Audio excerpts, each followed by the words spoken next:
Narcissists actually do not do well in relationships that are stable and steady and free of drama. The approach and the avoidance and the ups and the downs are kind of almost a draw for them. And often it's sadly the only thing that keeps them engaged. The drama kind of keeps them hooked in.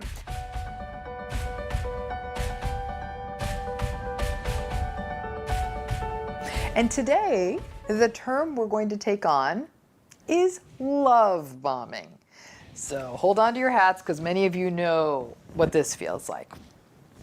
When we think about love bombing, we're reminded that we were raised on fairy tales and we grew up into watching rom-coms, romantic comedies as it were. These themes create unrealistic expectations and skewed our perceptions. All of those fairy tales and all of those romantic comedies can often sort of twist what we think a courtship is actually supposed to look like. I've heard this story so many times. Boy meets girl, or boy meets boy, or girl meets girl, however your story begins. Think about the themes I'm about to talk about. Some may apply for you, but others may not. Love bombing has certain phrases that are typically associated with it. So some of these phrases are things like, we had a magical connection. We had the most amazing first date. It was a whirlwind courtship. We took so many amazing trips. We spent 24 hours a day, 7 days a week together for 2 straight weeks right after our first date. Before I knew it, I was meeting his family. I really thought it's because he was really seeing me as a keeper. Oh, my lease is up. Let's just move in together because we're already spending 24 hours a day together and it would make more economic sense. You remember some of those phrases, some of you do at least. Love bombing can be very Instagrammable, with people seeing your travel pictures from your new relationship, or nights out at those impossible to go places, or extravagant picnics, or amazing gifts. Love bombing really links into the fact that the charm, charisma, confidence, and cleverness of the narcissist all draw you in. Narcissists are so well put together in so many cases. They tick the boxes. And that's all part of the love bombing as well. There may even be some envy. So flowers will be sent to work, big vases on multiple days. Or flowers are sent to the apartment you share with roommates or your family. People start gauging and comparing their ordinary relationships against what is unfolding to be your rather grandiose experience. And everyone is sort of excited and maybe even a little jealous. During the love bombing phase, people will say that they felt like they were put on a pedestal. And as we know, pedestals are very bad places to live because you can fall off and get hurt.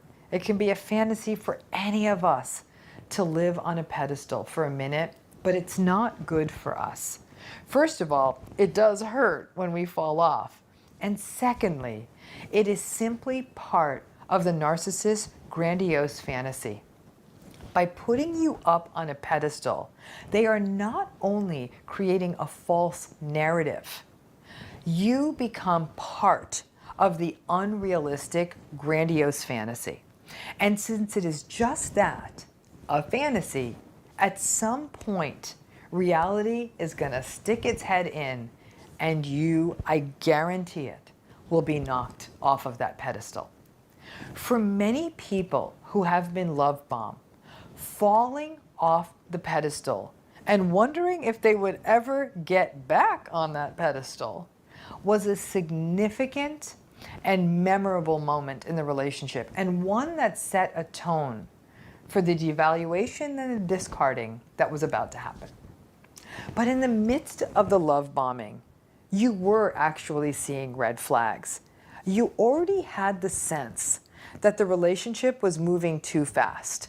You may notice that your narcissistic partner, that you don't know is narcissistic yet, was getting angry really quickly, or that they were incredibly sensitive.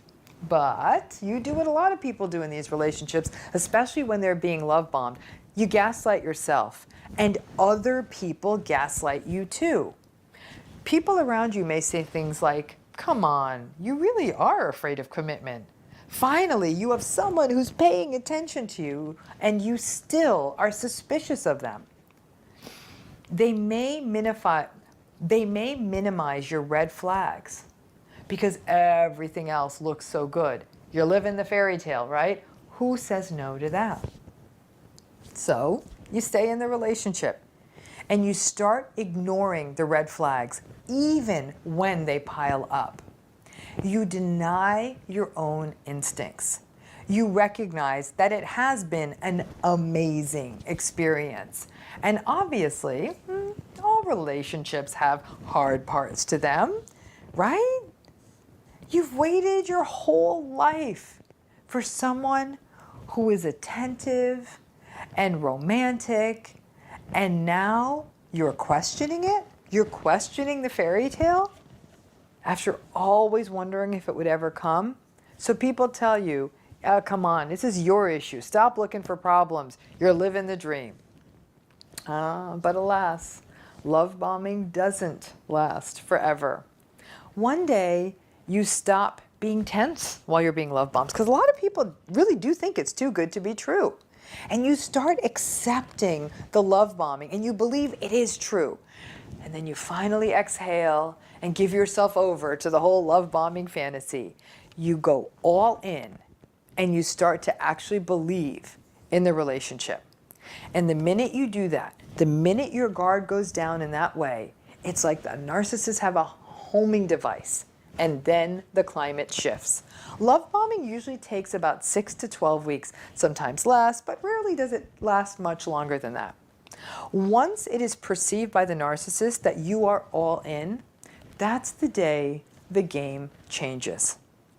What happens first is that the devaluing begins. It seems that all of that moonlight and roses and nights out and attention start getting substituted by someone who intensely sees your faults, who minimizes you, who gaslights you, who devalues you. And then after that, after devaluation, always comes the discard. The flowers definitely stop showing up. The texts may not be as frequent, and when they do come, they're sort of angry and questioning where you are and what you're doing. The trips may still happen, but they're probably a lot more uncomfortable. But that bright, sunny feeling that you had, that you were caught in this once-in-a-lifetime love story, not only fades, it is often replaced now by someone who is more often than not angry, cruel, invalidating, gaslighting. You know the whole script. But you saw some of this coming. You saw some of the red flags, but you thought, maybe there's a red flag, maybe this whole fantasy is going to last, but now that day is here. So you try to work backwards, and you start blaming yourself and believe that there is actually something you can do to bring the love bombing days back. And before you know it, you are caught in the cycle of the narcissistic relationship. It can almost feel like an addiction because you're still trying to run back and get that high. Love bombing can often leave people forever sort of stuck in the early weeks or months of the relationships for decades. I have talked with many people who have been married for 10 years, 20 years, 50 years in neglectful, cruel, and invalidating relationships, and they still hold on to those love bombing weeks and will acknowledge that they still wait for that person to show up again, that they still think they're going to have those magnificent nights in Miami, or that amazing night that they spent all night talking, or the amazing picnic. They think it's all going to come back. Some of you watching this will say, there really wasn't a love bombing phase in your narcissistic relationship. And that doesn't surprise me. It's actually more common than you think that there isn't love bombing. It doesn't always happen. I'm not even sure that it always typically happens. Some narcissistic relationships pretty much suck and are mediocre from the jump, from the very beginning. And people who may hold narratives that they don't deserve any better from a relationship will often endure those sort of non-love bombing, unhealthy relationships from the very beginning. Here's the challenge, that in many, many narcissistic relationships, love bombing doesn't happen just one time, because so much of what happens in narcissistic relationships is cyclical. For many people, they may get really burned out or disgusted by how poorly that they're being treated in the relationship, so they leave. And in some of these cases, the love bombing starts again. It's sort of a form of hoovering, right? To draw you back in. And in fact, that can feel really powerful and sadly, in a pathological way, sort of loved. I am actually so wonderful and so important to my narcissist that now, when they sort of sensed I was slipping away, they do really love me. So now they're fighting for me. Not quite. Narcissists really don't like abandonment. They don't like losing. And they typically want to maintain the facade of a relationship. So if you work for them, they may want to keep you around. Their core insecurity means that you leaving them may activate them to start love bombing again.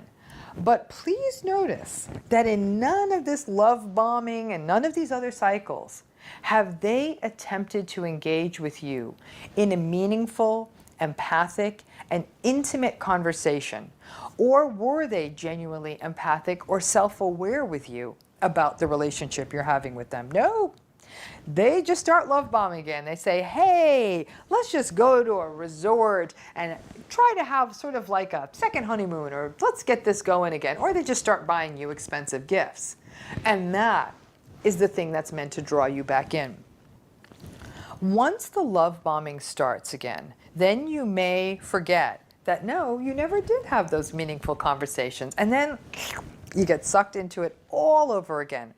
You make the classical mistake that so many people make in a narcissistic relationship. You make the assumption, oh, he changed, she changed, she finally gets it. And then you go back in, and here we go again. Devalue, discard, contempt. You know the cycle. For many people, you would think that after the second love bombing cycle, that you would get it. But this can go on for years, over and over again. And you may even find yourself almost getting addicted to the cycle. Love bomb, excitement, devalue, discard, okay, you're losing the high, and you go back in. One thing that does happen is that the love bombing starts to get weaker over time. The initial 6-week love bomb, the second time around, may just be a few weeks. And the third or fourth time around may just be a few days. Even the gifts and stuff start becoming less compelling. The experiences, all of that. You've been living on crumbs for so long that even a few flowers and a mediocre dinner out and a handful of gifts is enough to keep you in this toxic game. Now, another element to remember about the love bombing phase is that it may be a prelude to a very controlling relationship. Love bombing isn't always just about gifts and fancy experiences. It can also be about the all-encompassing required communication and time together. In this kind of sort of controlling love bombing experience, we'll see these sort of obsessive texting behavior. They may seem benign enough at first. Good morning every morning, good night every night, lots of texts in the middle. How are you? Where are you? What are you up to? Who are you with? What are you eating? Where are you in the city? What are you doing in the house? It may even feel engaging and perhaps even a little sweet in the beginning. Someone wants to know all about your life. But then you may find that they start getting angry when you don't respond to them in a timely manner. They start behaving on almost suspicious. And you just write it off as early relationship jitters. They're a little nervous. They know that I live near where my ex-boyfriend lives or something like that. These days, so many people find dating so challenging because they're accustomed to partners who ghost them and who disappear and who are non-communicative and who are non-communicative and who go days without responding. And as a result, the constant availability of a love-bombing partner can actually be experienced by some people as reassuring rather than being experienced as controlling or menacing. The insistence of some narcissists that we spend our time with them all the time, even to the neglect of spending time with friends and family, may just feel like you're somehow in this intense sort of runaway love story, rather than seeing that what's happening to you over time is that you're becoming isolated from other supports. And because most of our traditional conceptions of love bombing are often focused on the big gestures, we can forget that sort of obsessive need for contact and where are you, what are you doing, and who are you with, that also does fall under the rubric of love bombing. And the manipulative quality of narcissistic relationships can leave you so confused that in the blink of an eye, you're trapped. You don't recognize that they're, why do you need to go out with your friends? Why do you need to do that? Why do you need to do that? Then before you know it, boom, you realize you're in the box. So why do narcissists love bomb? Because it's part of their defensive use of grandiosity.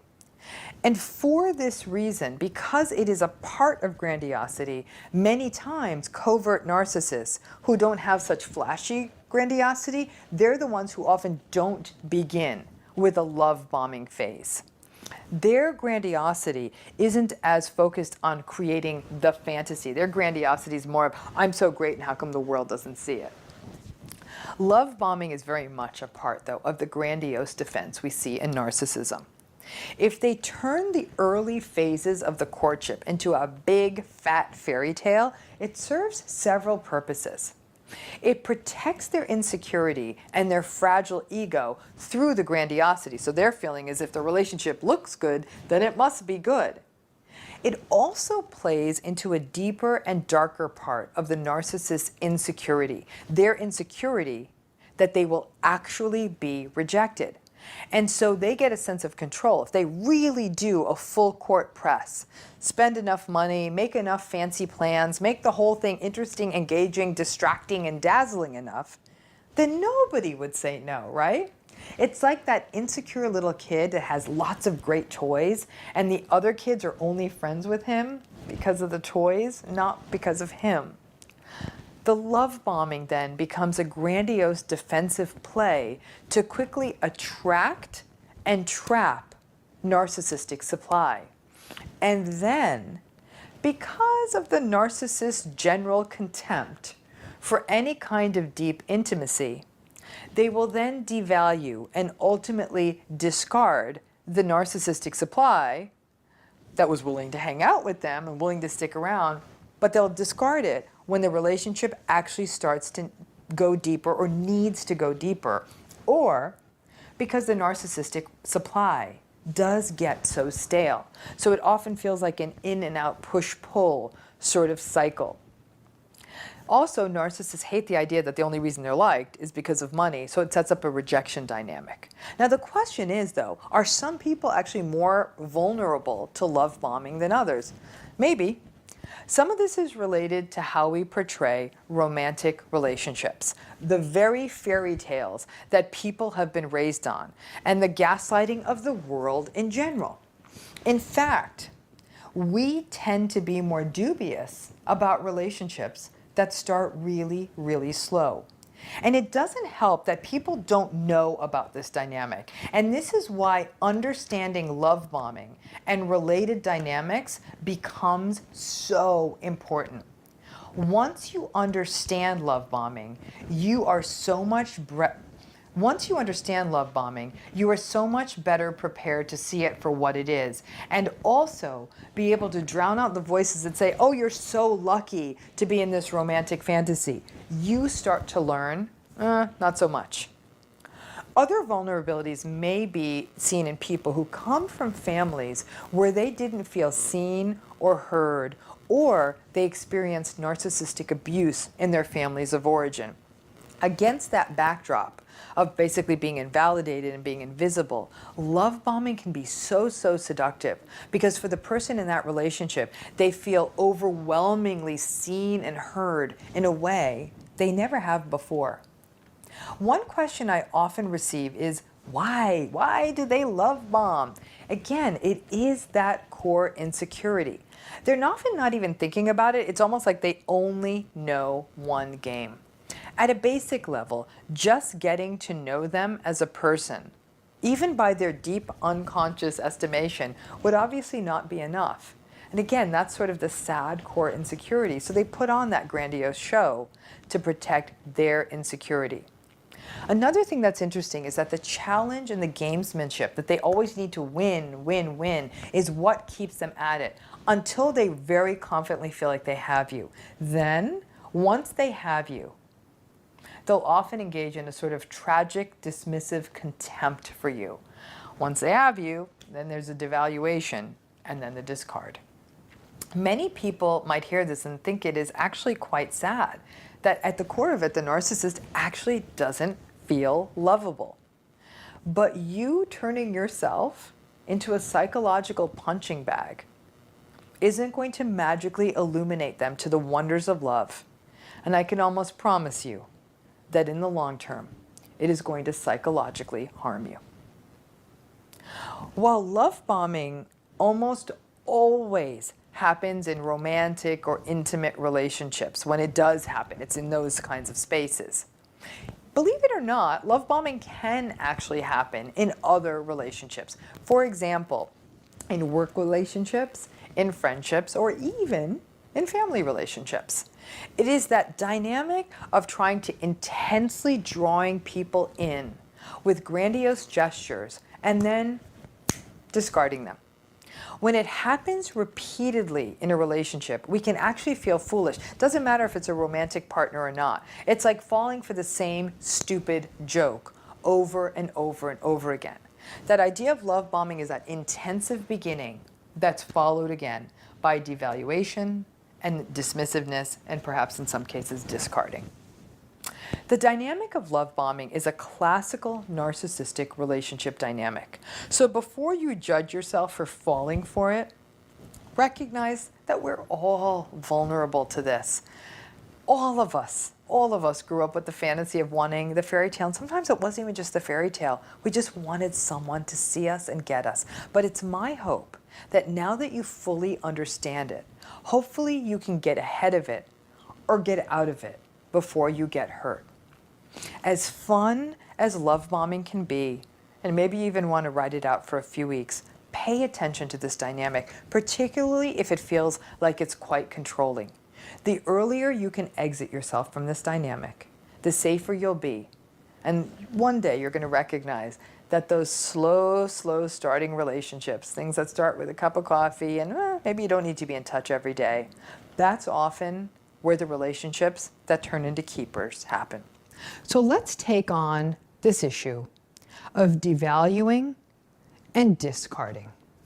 The classical narcissistic fairy tale starts with idealization and then moves on to devaluation and then discarding. Everyone thinks it won't happen to them, and yet, without exception, the story goes down the same way every time. To feel thrown away by another person is an awful experience, but yet it is sort of a universal part of the narcissistic relationship.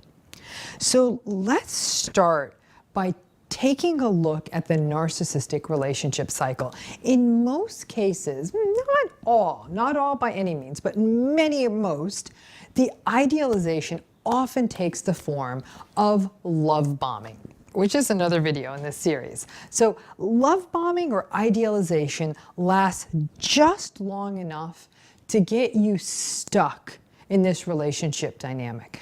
Just when you exhale and believe in the fairy tale, then bam, that's when the devaluation phase starts.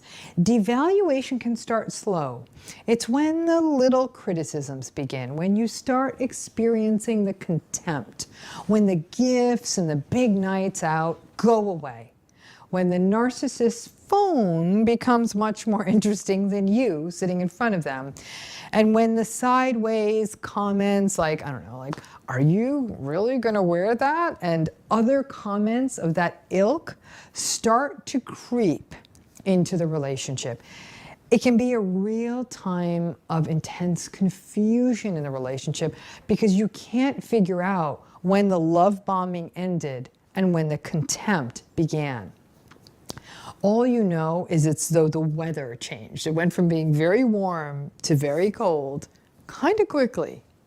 The devaluing phase tends to happen just as you start to feel more settled into the relationship as a real relationship. You may have actually been resisting the relationship for a while, and you might have even been savvy enough to think, oh, this love bombing is a little bit too good to be true. I'm not going to be played. And then just when you settled in, when you felt like it was a real and whole relationship, that is when the devaluation begins.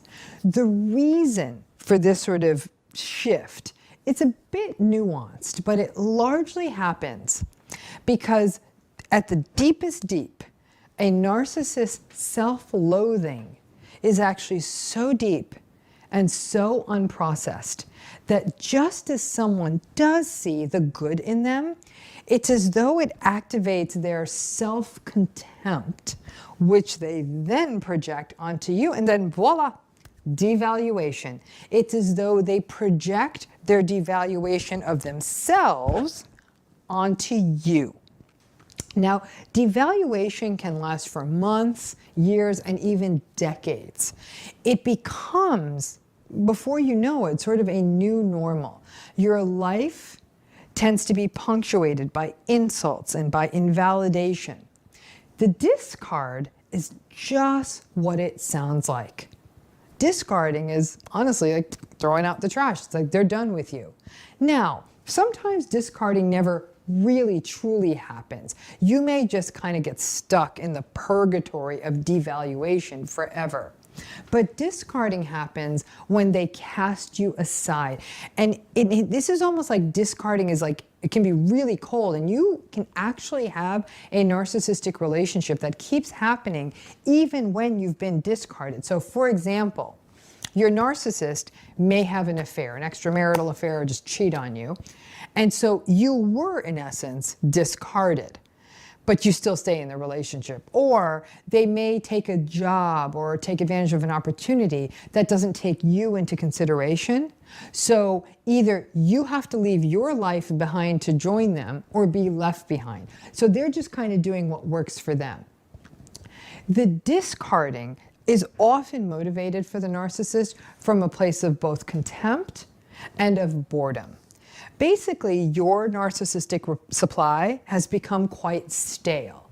And narcissists tend to be very novelty seeking.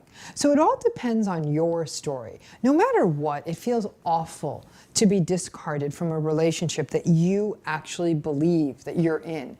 Many narcissists expect you often to do the dirty work and end the relationship so they can turn around and say, oh, she was the one who left me. He was the one who filed for divorce. She moved out and walked out on me and the kids. He walked away from his family. When that happens, they get to look good to the world. And since the narcissist is often going to turn around and tell the world a false story, then you look like the one who was unfeeling or unkind or willing to walk away from something, which doesn't feel good. Now, the mistakes that people most often make during the devaluation and the discarding phase is to ask that killer question, why? During the devaluation phase, they're going to gaslight you and deny that they are devaluing you. And in fact, they may turn around and call you paranoid or hypersensitive or crazy. Now, during the discarding phase, if you try to make them accountable for their behavior, again, you're going to run into more gaslighting. Now, people want to make sense of this process. So asking why is understandable, but there's really no sense to be made of it because the narcissist isn't going to cop to it. The narcissist isn't going to turn around and say, yeah, I'm not capable of making healthy attachments and I'm deeply insecure and I have contempt for intimacy. So I am actually, yeah, I'm rejecting you and I'm treating you badly to see and test my hypothesis that you will observe my insecurity and that you will leave me. And my fantasy is that's the case. And then let's see if that comes true. Now, they are not going to say that to you, even though that's the dynamic that's likely unfolding. So asking them for an explanation is likely to bring more harm than good because they themselves aren't in touch with what's happening. Now, the devaluing and discarding cycles happen in families as well. In general, if you aren't just blindly going along with a narcissist agenda, then they often think that you are against them. And in a family, this can happen when you just don't go along with the program, with what the narcissistic parent or sibling or aunt or grandparent want. Your family members, the family members will find out that if you, or they learn that if you appease the narcissistic family member, then you will be able to keep them calm and stay in their good graces. And this can be particularly profound if the narcissist has some kind of power. So for example, the money that they may use to control family members. So if you do lay down some real boundaries, that's when often in a family, the devaluation and discarding cycle can begin. Now, for scapegoats in a family system, the discard and devaluation cycle is an eternal part of the scapegoat's role in the family system. They're constantly being devalued, and if the scapegoat tries to set a boundary, boom, they'll be discarded. Now, devaluing and discarding can also absolutely take place in workplace settings. And in those cases, it's in which narcissistic bosses and narcissistic managers and leaders devalue the people that they think aren't their team players. Basically, these are the people who are not the yes men or the yes women. And then ultimately, they may make life so miserable for the people who don't just sign on with whatever twisted agenda they have, that those people actually end up leaving or may get fired. Now, the devaluation and discarding cycle is, sadly enough, often followed by hoovering. That's why it's a dysfunctional cycle. Some people get so disgusted by the discarding cycle that they do ultimately leave. But it's not unusual for that insecure narcissist who wants to keep control to try to hoover them back. Now, if you fall for it and allow yourself to be sucked in, that whole cycle is going to begin again. Idealization, devaluation, and discarding. It's just sort of this eternal cycle that's really only going to end if you're the one who's going to be courageous enough to break it. And it can really be quite addictive. Lots of people confuse the excitement of hoovering and idealization with love. It's really not. It's abuse. And therapy becomes a key tool to at least start thinking about how to end the confusion and the conflation that love and abusive relationship cycles are the same thing.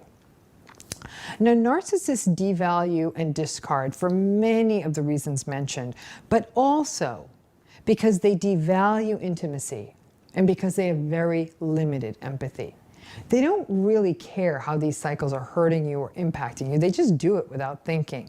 And in some ways, the chaos, it feels comfortable for them. They don't have any regard for how it hurts you, but they do kind of like the excitement and the roller coaster nature of this cycle.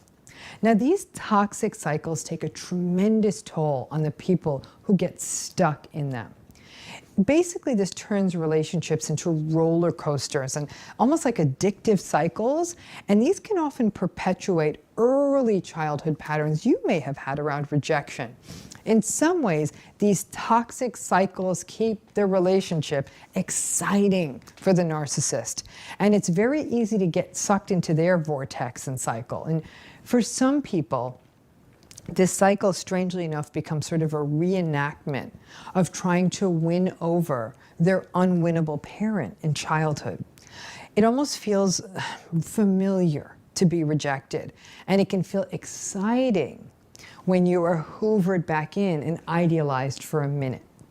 And in that moment, you're almost taken back to childhood where you feel like, oh, I've won that parent over.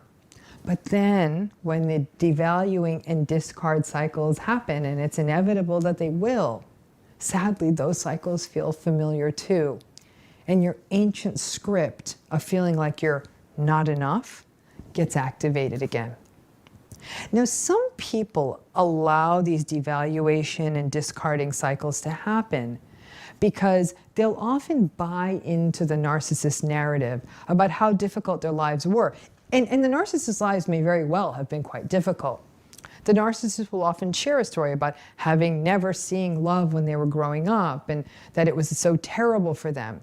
And you endure the narcissist cycle because you believe it's the loving thing to do, that maybe you're going to correct it for the narcissist, and it's not.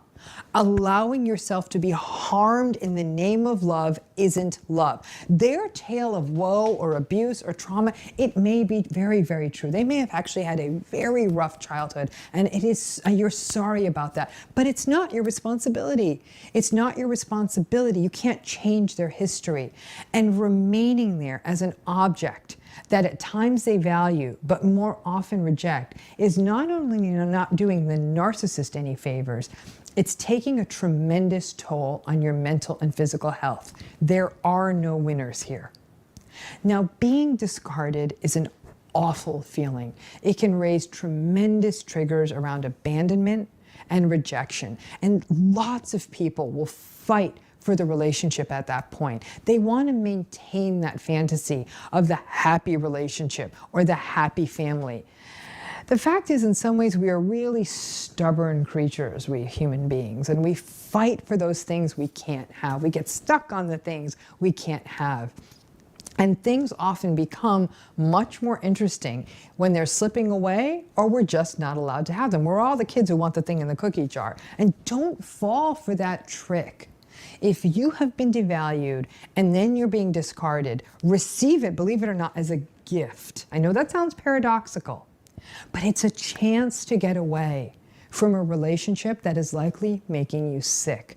But to do that, you have to value yourself first. And that requires a deeper dive into where those scripts about self-devaluation come from and flipping yourself over into a space of self-compassion.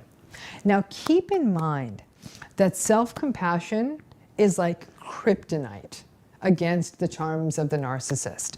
Once you have self-compassion, honestly, the narcissist is rendered powerless, and you can finally walk away.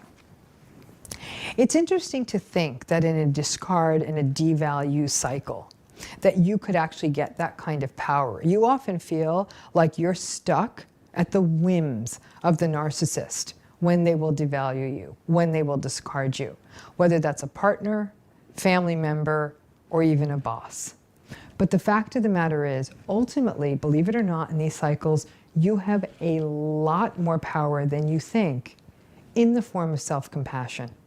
Self-compassion not only allows you to say, yeah, no, I'm not doing this cycle. I see what it is. It's not good for me. And allow you to step away. But self-compassion also allows you to feel compassion for the other. And as difficult and challenging as these narcissistic relationships are, as I said, many times narcissistic individuals have had very difficult backstories. In fact, it's what explains a lot of their personality and why it's organized the way it is. There is no need for you to engage in those kinds of toxic cycles. You don't have to devalue and discard. From a place of self-compassion, you can also let them go from a place of compassion. And in your heart, hope that maybe they can go and get the help they need to grow into a healthier future. However, that's not your job. Self-preservation is a right. And if you're going to preserve yourself in these cycles, you've got to exercise that right and break the devaluation and discard cycle. So, have you ever been in a narcissistic relationship and finally find the gumption to send them packing to just sort of end the relationship? Or maybe you're in a narcissistic relationship and they discarded you. Perhaps it's a family relationship and you finally had the big showdown with your narcissistic parent or your narcissistic adult child, and you finally lay down the law, and perhaps you even go no contact. This could even happen with a narcissistic friend. If you have done that, then you know what can often happen.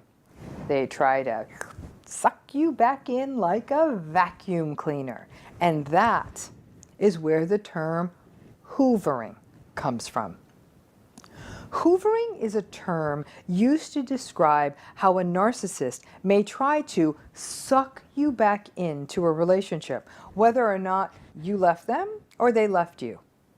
It works in part because they use the techniques they already have in their wheelhouse, things like charm, charisma, confidence, or alternately, they will use their own sense of victimization and how hard their life is to play upon your guilt, or they do both. But by the time hoovering happens, they also have some definite advantages in terms of sucking you back in. After you being and experiencing the utter confusion of a narcissistic relationship, good days, bad days, gaslighting, lies, and guilt, many people want to believe that the narcissist has finally come around, has really finally made the changes. It can be very powerful to believe that your words got through to the narcissist. So let's say that you are in a relationship with a narcissist that got uglier and uglier, and finally you decide to, I'm out, and you even go no contact. As part of that entire deterioration of your relationship, you kept telling the narcissist the things that they're doing wrong, the things that you need, and you explained, and you defended, and you did all the things I tell you not to do. And not surprisingly, they didn't listen to a word you said. So you had it, and you decide, I'm out of here, I'm leaving, I'm going no contact. But you put an end to the relationship because you actually finally saw that they won't change. Good for you. But then one day, they come back with the words you desperately wanted to hear. They say, you were right. I didn't treat you well. Angels could not sing more beautiful words. You wanted to hear those words for months or even years. And here it is. The smart part of you knows to doubt it. But after that time away from the narcissist, and after a little time under your wheels, and you get that euphoric recall, and you come back, and you even might be feeling a little bit confident, you may even want to believe them because you forget all the bad stuff. And that's when the hoovering begins. In this form of hoovering, in something I call love bomb hoovering, the narcissist sucks you back in like they did in the first place. They tell you what you want to hear. And this time, they know exactly what you want to hear because it was exactly the reason you left. You did tell them. You did show them. But the same old red flags are there. However, now you're feeling a little smug. Like now you're finally enough. By the way, you were always enough. But now in their eyes, you're enough and you're worthy of being heard by them. You may now start love bomb phase 2 with them, or phase 3, or phase 4, and they're going to start all the usual love bombing stuff they did the first time. Maybe maybe a vacation, maybe makeup sex. You almost feel like you're dating again, but the red flags are still there.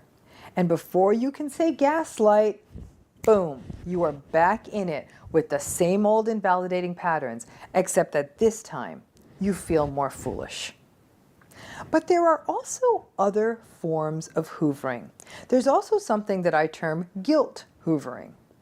Despite how badly narcissists treat you, part of the reason that many people stay in these relationships so long is because of guilt. they'll say things like, oh, I guess he did kind of try, and she was going through a lot, and she was going through a tough time, and he did take me on vacation, and she's really insecure.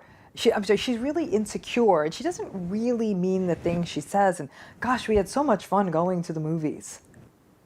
The vulnerable and covert narcissist is able to weaponize their sense of victimization and play upon that guilt of yours. So even when you have hit your wall with them and you finally leave, they will play on that guilt, letting you know that it was so difficult for them since you left, that they cannot find someone like you, that they don't always know that they know that they always don't get it right, but they were always so grateful when you would give them a second chance. And you almost feel like a little mini martyr, like, oh, I guess I did. I guess I am a good person. I gave them a second chance. Guilt hoovering can prey upon your need to be a rescuer, your need to be a nice person, or even, again, that personal martyr complex you may have inherited from your family of origin. Empaths in particular are very vulnerable to the guilt hoovering dynamic. It may have been literally a superhuman effort for you to pull yourself out of that relationship. And after you did, you were plagued by guilt. So when the covert or even the overt narcissist tries to pull you back in, he or she can masterfully play upon your guilt.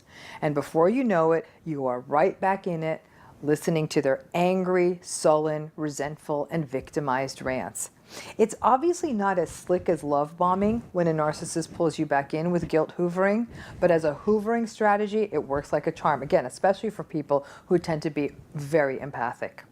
Hoovering can be particularly intense if they find out you had been dating someone else. Narcissists do not like the idea that someone could replace them. They have no problem replacing you, by the way. But if they hear about you dating someone else, the hoovering may come fast and furious. In fact, many people have told me that they found it somewhat validating or exciting when the narcissist heavily hoovers them after they learned that you're dating someone else.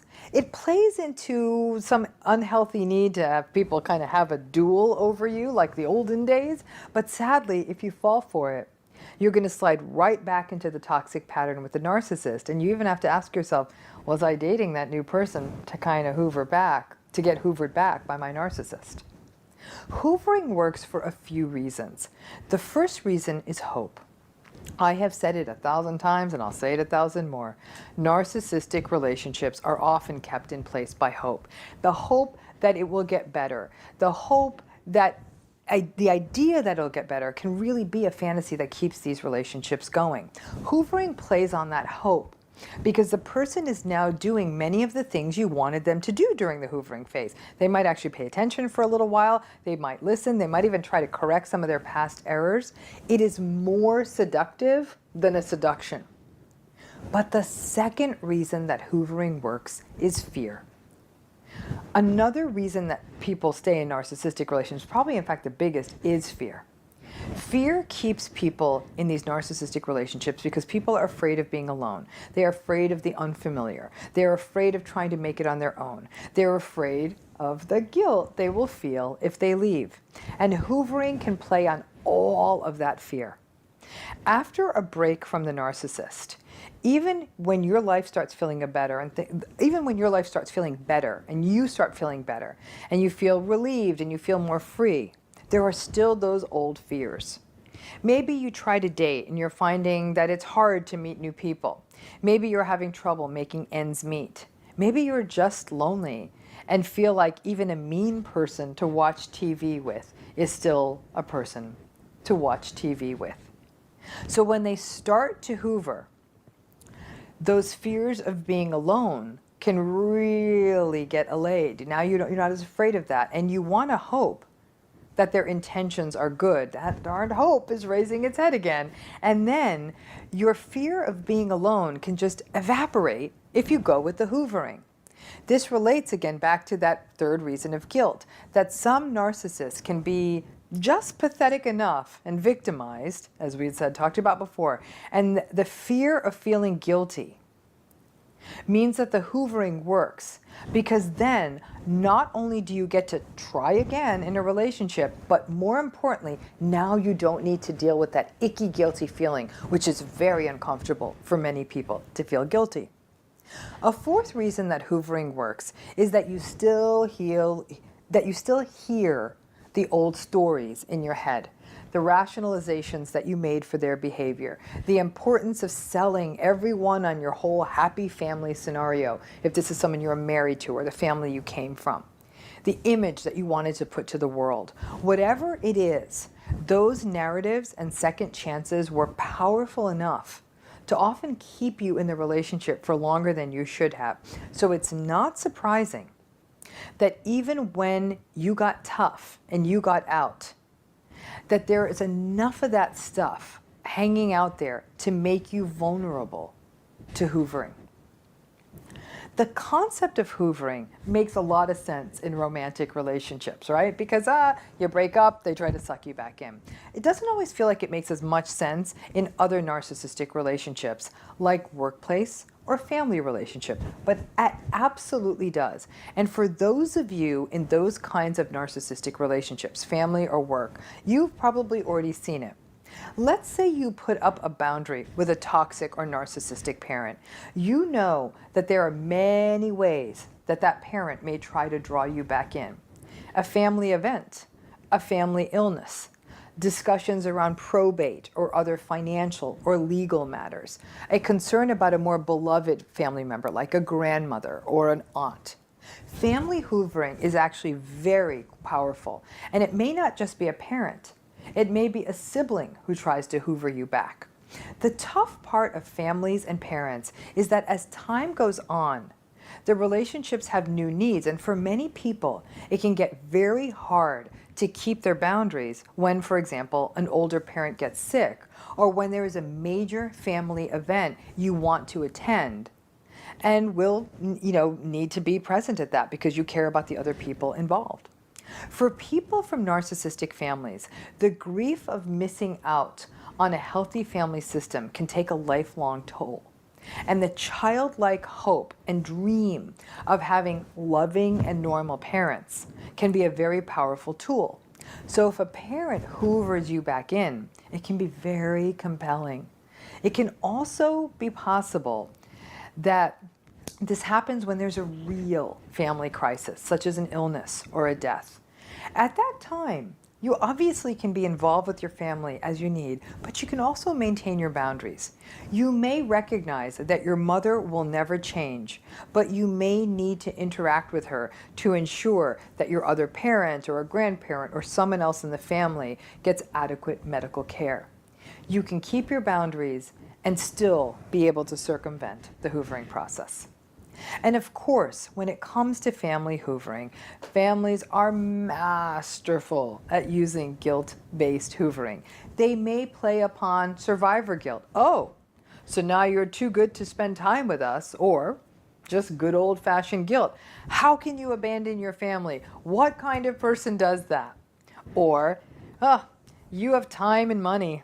Now you have more of that than any of us. It sure is sad that you don't share it with all of us, the people who sacrifice so much for you. Anyone from a narcissistic family system knows the lengths to which narcissistic parents and extended family will go to pull you back in, and how hard it can be to resist it, especially if it plays on your existing guilt. But just as with all hoovering, with family hoovering, once they suck you back in, not surprisingly, they go right back to their old patterns. And this can often be more devastating than even traditional close relationship hoovering, because it plays on lifelong guilt, lifelong passive-aggressive patterns you've observed in your family. And it may become even more complex if the family system was not just characterized by narcissism, but also other forms of trauma and abuse. The child part of you always gave your parents a second chance, and that part of you may be at play again here. So it can be quite devastating to get pulled back in and have it all go back to the way that it always was. You may literally experience that childlike sense of grief and loss and helplessness and powerlessness that nothing you can do will make it better. So that begs the question, why do narcissists hoover? Well, there's multiple reasons. As noted above, narcissists don't like being rejected. And if you do set boundaries, or you leave them, or you go no contact, they not only don't like the rejection, they hate the idea that they didn't win. So hoovering can be part of their need to win and feel confident that they can get you back. Many times, if their hoovering actually works, they're relieved that they won, and then they'll pretty quickly discard you. It's all about the win. Not that they want to keep you around, they want to just think that they can suck you back in. And another reason that they hoover is control. Control and being controlling are key dynamics in narcissism and narcissistic abuse. Again, just like their need to always win, they also don't like losing control. And if you are stepping away from the relationship or leaving, or frankly, even when they leave you, the idea that they can no longer control you does not work for them. So hoovering not only serves the role of sucking you back in so they can control you, but to feel the sense of control of simply being able to suck you back in. Hoovering also feeds that entire addictive dynamic of narcissistic relationships. It's a part of all of them.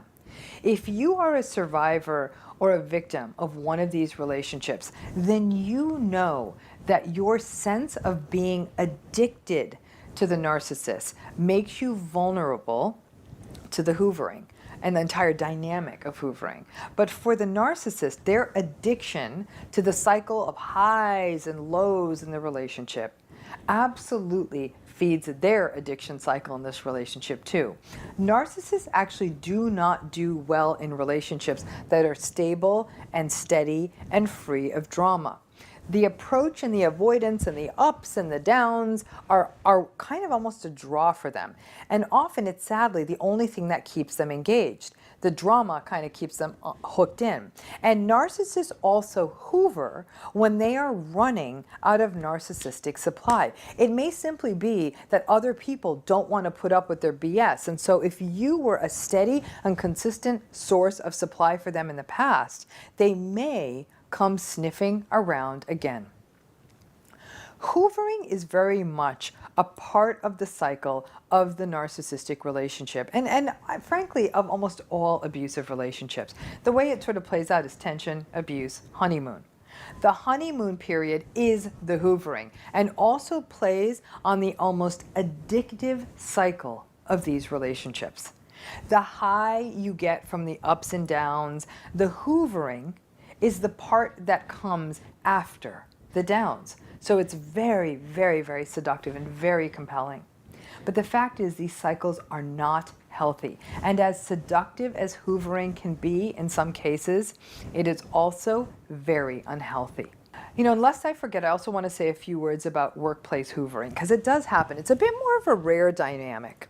But it may be that you work in a place where you actually recognize that your value isn't being recognized. You start to realize other people make more, they have different responsibilities or better responsibilities or just better. And so one day you say, I'm out of here. But it may very well be, as often happens in narcissistic workplaces or with narcissistic bosses, they may need you, but they'd never admit to that. But if you do step away, you may have an interesting experience where they try to hoover you back in. They may offer you more money or the responsibilities or perks that you wanted. But what ends up happening is you may get those things, but then you'll go back to being treated the same way, just making a few more bucks an hour. You really have to ask yourself if that's worth it. And because the narcissistic boss or supervisor or leader is a narcissist in other areas of their lives, they also hate that idea of not being in control. For example, narcissistic bosses don't do well with having employees that work from home. They need to control them. They need to monitor them. So if you are looking for that kind of workplace setup, and it's sort of the standard for your particular kind of industry that can be done, it's the narcissistic bosses that often will not allow that. They may try to hoover you in and say, sure, you can do that, but within a few weeks and months may use techniques like guilt and shame to pull you back into the workplace. So please put aside the fantasies and pay attention to this dynamic of hoovering, because if you don't understand it, you can easily get caught in a cycle that feels impossible to break. And trust me, you do not want to get sucked back in. Thanks again for tuning in. Again, please hit the bell, please subscribe, because this series is coming out in multiple parts. We put up a new episode every day. You'll get notifications about that, as well as about all of the other content on narcissism you can find on my channel. Thanks again. On my channel. Thanks again. On my channel. Thanks again. On my channel. Thanks again. On my channel. Thanks again. On my channel. Thanks again. On my channel. Thanks.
Yeah.